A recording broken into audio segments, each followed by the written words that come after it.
January 26th, 2023, The Law of Practice from Emmett Fox's book. I was talking on the other one and hit stop. I'm still learning about video and YouTube stuff. However, I want to share a little more with you about perfectionism. And again, please check out Brene Brown's videos on YouTube. I cannot attest to her books. I've never read any of them, although she is definitely one of my mentors today. She doesn't know it. However, I'm really grateful for her and the research that she does and the courage, because I have had shame attacks off and on my whole life, and it is challenging to share them with people. However, they no longer manage me. I now manage them. And they suck. Shame attacks and worthlessness attacks, they suck. However, I still have them sometimes. I had them when I started this video channel. I was sobbing and sick before I started, and those were shame and unworthiness attacks. I am showing up anyway. My agreement with myself is to show up and make these videos for an entire year. What happens with them? I have no idea. I'm showing up as my agreement with myself and my spirit. So, onward. Brene Brown says perfectionism is driving shame. When perfectionism is driving, shame is always riding shotgun, and fear is the annoying backseat driver. Again, that is a quote from Brene Brown. Give credit where credit's due. I have most definitely, again, my computer's acting funny. I've most definitely experienced shame attacks all my life up until now, literally up until now. They have stopped me from sharing my work on a larger scale and from simply sharing. I am now managing them rather than them managing me. I'm grateful for that. It took a lot of decades. And she talks about there being a difference between healthy striving and perfectionism. And in the reading we just did, it talked about practice is the price of proficiency. I choose to be proficient at sharing, remembering our spirits. I choose to be proficient at YouTube, and I'm certainly such a newbie, and I'm not, and I'm okay with that. I know I have a shadow. Where is it? I'm figuring that out too. Which way to go? I have a shadow in my video. I don't know how to get rid of that yet. I know I will. However, as of today, I like having it there because was a woman named Debbie Ford who has since passed away, and she wrote a book called The Dark Side of the Light Chasers, and she did a lot of shadow work, therapy, and her book is very, very good. My husband calls our shadow sides his gremlins. I use that languaging.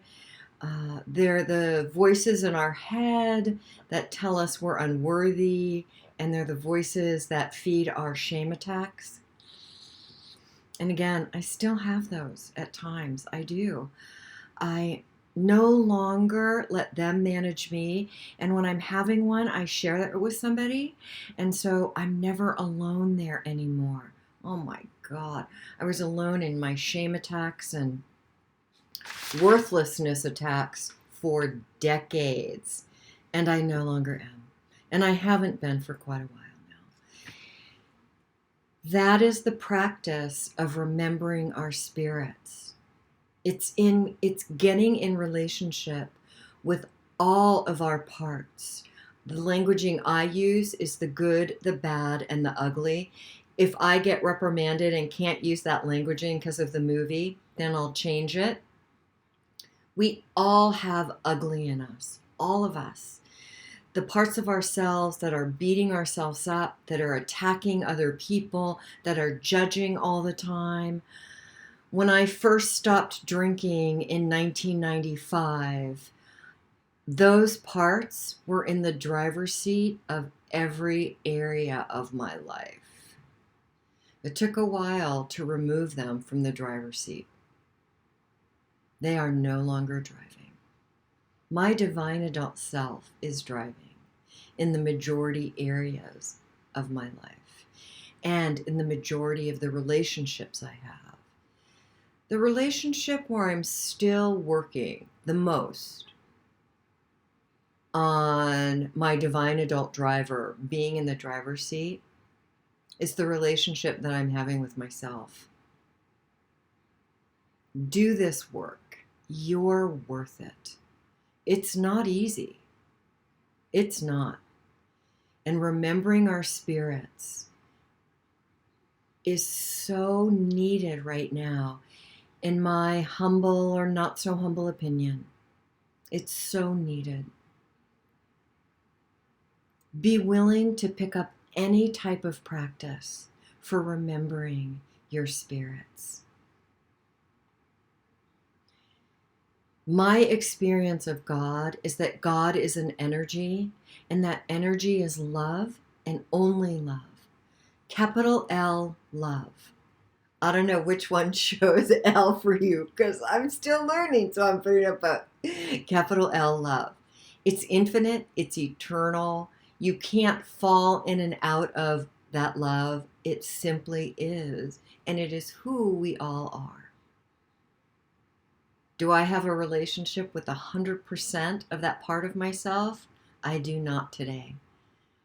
I am still a practitioner of remembering our spirits. However, I have been practicing it for a while now, since 1993. And I encourage you to find the best practices for you. That energy and God, that is simply a word I use to describe that energy, is infinite and eternal. How can there be one way to be in relationship and practice with something that is infinite and eternal? Infinite cancels finite out, and finite cancels infinite out. Therefore, any practice that insists this is the only way to be in relationship with God, in my opinion and experience, is simply limiting God. There are millions of ways to be in relationship with that power, to have different practices. I look forward to all of you sharing yours and knowing that none of us are alone on this walk. And any of you experiencing a worthlessness attack or a shame attack today, know that I've been there. And I'm more than willing to walk with you through that obstacle into having a relationship with the spirit of who you truly are.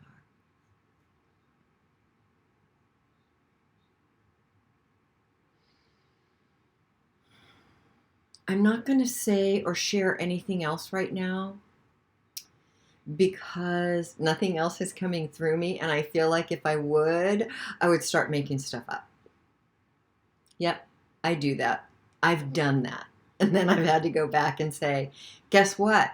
I made that up because I was trying to think of something to say. Thank you for listening. My prayer is that one person in the world has heard this share today and knows that they are no longer alone. Have a blessed day. Thanks for listening.